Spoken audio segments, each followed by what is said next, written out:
Welcome back to the Keaton Knife Shop. Today we're going to be making a small, lightweight, everyday carry knife that was highly influenced by the SE Azula knife. This knife should be lightweight and easy to throw into a bag or on your belt for your everyday needs. So the first step was to trace out the template onto a piece of 1084 bar stock and then cut it out with the bandsaw. After I had the rough profile cut out, we head on over to a 120 grit ceramic belt on the 2x72 inch belt sander to rough profile the blade. I find that a 120 grit belt works pretty good for this. Sometimes I used a lower grit belt, but I found getting those scratches out later was normally not worth the trouble.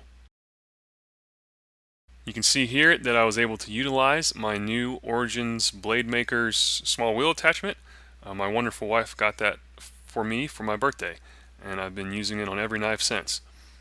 It was a great addition to my shop, and I'll eventually do a full review on that small wheel attachment.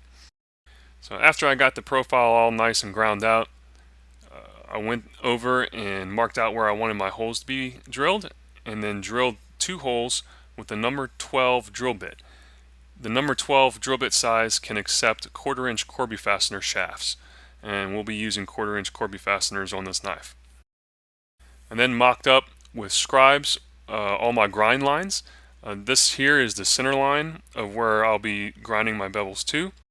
I also have put lines on the side of the blade to show how high I'll be grinding my bevels and give me a target while I'm making these grinds. The belt progression on the pre-heat treat side was kind of all over the place. I was trying some new things out. I started off with a 60 grit ceramic belt and eventually worked up to a 400 grit J-Flex belt. And then just for fun, I threw on my new 220 grit cork belt to see how it would look after the 400 grit belt. I liked how it looked, and you'll see a little bit more of that later after heat treat. After I got the blade bevels ground out, I went on over to my idler wheel to take off some material on the handle, and then I took a chainsaw file to file in the sharpening notch on this blade. Just as a precaution, before the heat treat, I took some 220 grit sandpaper and really cleaned up the area by the sharpening notch, because some of those big file marks are hard to take out after the blade's been hardened. Before I went on to the heat treat, I made sure to drill my holes in my handle scales and also trace the outline of the handle out onto the handle scales so as I can work on the handle while the blade is tempering. For this knife, we're going to be using 2 slabs, 1/4 inch slabs of ebony for the handles, and eventually stainless steel Corby fasteners. So I got the forge started up, I got my muffle pipe inserted into the forge, and then we go on to 3 normalizing cycles for this blade. I've only shown one here, but take my word for it, I normalized this blade 3 times just to take any stresses out of the blade after grinding. And then eventually, as you can see here, we quenched in canola oil, and the blade easily skated the file afterwards, so it's hard. So after I verified the blade was hard, we can put the forge up and go on to tempering. Before I put it in a tempering oven, I like to knock off some of the scale with a little piece of sandpaper and then clamp it up so that the edge of the blade is facing upwards. It will also be right next to the thermocouple that is currently running this tempering oven. So I set the tempering cycles at 207 degrees Celsius, which is around 404 degrees Fahrenheit, for 2 hours tempering cycles. In between tempering cycles, I cooled the blade to room temperature.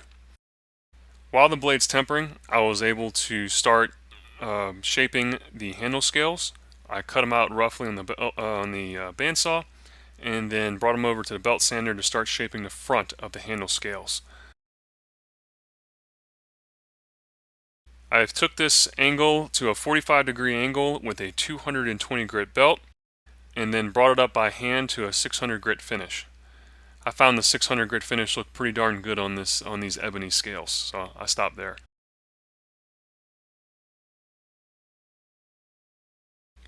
While the blades were still tempering, I went on to my granite block to get both of these handle scales nice and flat on the areas that will contact the blade or the tang. So the blade came out of the tempering oven, and now it's time to clean it up and get it to its final finish before I'll do my stone wash finish. So I brought it up to a 400 grit J-Flex belt in 2 steps, starting with the 220 and then finishing on the 400. I've really been liking the J-Flex belts because they can round over the corner of your platen and get into the plunge area and get all those nasty scratches out of your plunge. After I was finished with the 400 grit J-Flex, I moved on to a 220 grit cork belt, and it gave me this finish here, which I was pretty impressed with. I moved on to the hand sanding after this, and I found that the hand sanding only took me maybe 20-25 minutes in this case to get the entire blade up to a 320 grit finish. So I think it pretty much saved me about half the time by using that cork belt. So I have a 400 grit cork belt too, and I'm excited to use that one next and see where these cork belts can take me. After I got the whole blade up to a 320 grit finish with the Rhino wet, I went on to etch my maker's mark onto the side of the blade, and then I left the blade in ferrochloric acid for 9 minutes to etch the entire blade into a dark color. And then I took some baking soda and just rubbed it in all the nooks and crannies of the blade to make sure that acid is neutralized.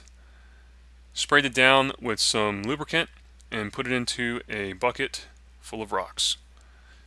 And then I shook this bucket full of rocks for about 4 minutes. Eventually I want to mechanize this process, but right now it's not worth my time. It just takes 4 minutes to shake it, so that's what I did. Moving on to the glue up, you'll see me using some G-Flex epoxy here. If you go back a couple weeks in my videos, you'll see I did a video on testing G-Flex epoxy versus the BSI mid-cure, and I was really impressed with the results from the G-Flex. This stuff is super durable and it can take a hell of a beating. So I got this knife all glued up. We're using stainless steel Corby fasteners.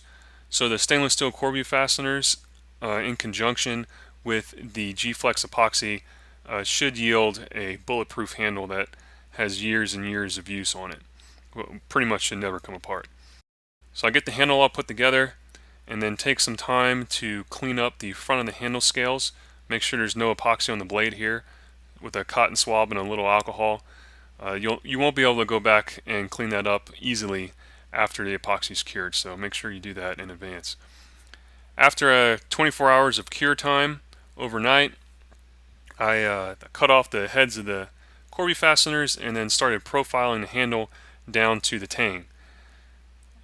I normally use a 120 grit belt to take away the bulk of the handle material before getting close to the tang, and then when I get really close I'll switch to a 220 grit belt so that the scratches I put into the tang are easy to get out.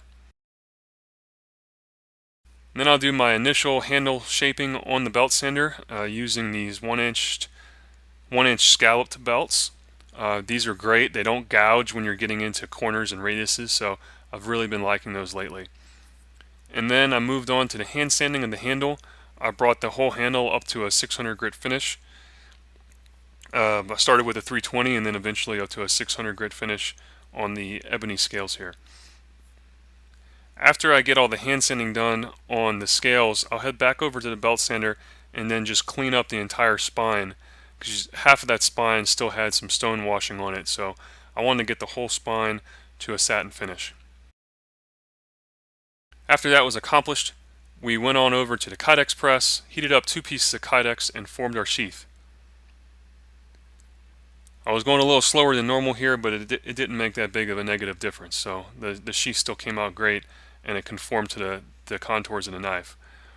One thing I'll note is when I'm taking the Kydex out, I try to make sure to get my fingers in there and push down on the sheath. This generally aids in keeping the 2 pieces of the sheath together. If those 2 pieces come apart, I find the next couple steps to be a little bit more cumbersome.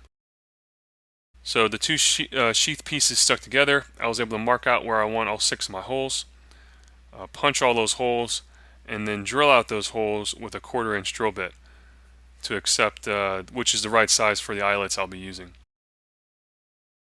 I then mock up the profile of the sheath, cut it out with the bandsaw, and then go on to the grinder to get it all nice and cleaned up to my lines.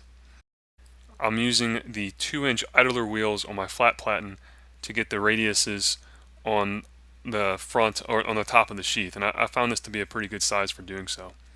Now notice this first eyelet I kind of destroyed there, but in general I've really enjoyed having this arbor press with the dies from DIY Holster. They've been doing a great job. I went back and I cleaned up that eyelet, but it's very rare for me to crush an eyelet on that arbor press. I then took the knife to the belt sander and put an edge on it with a 400 grit belt, and then stropped it on my leather strop. Got the knife nice and sharp, and it's pretty much good to go at this point. So this is how our little everyday carry knife turned out. It has ebony handle scales with stainless steel Corby fasteners and a 1084 blade steel. It's lightweight, small, compact, easy to throw in a bag or on your hip. I hope you liked the build of this knife. If you did, please go ahead and hit that like button below. And if you want to see more videos like this and also tool reviews and just other knife related videos, go ahead and hit that subscribe button down below and you'll be able to see all the content that I post going forward. Until then, I'll catch you guys on the flip side.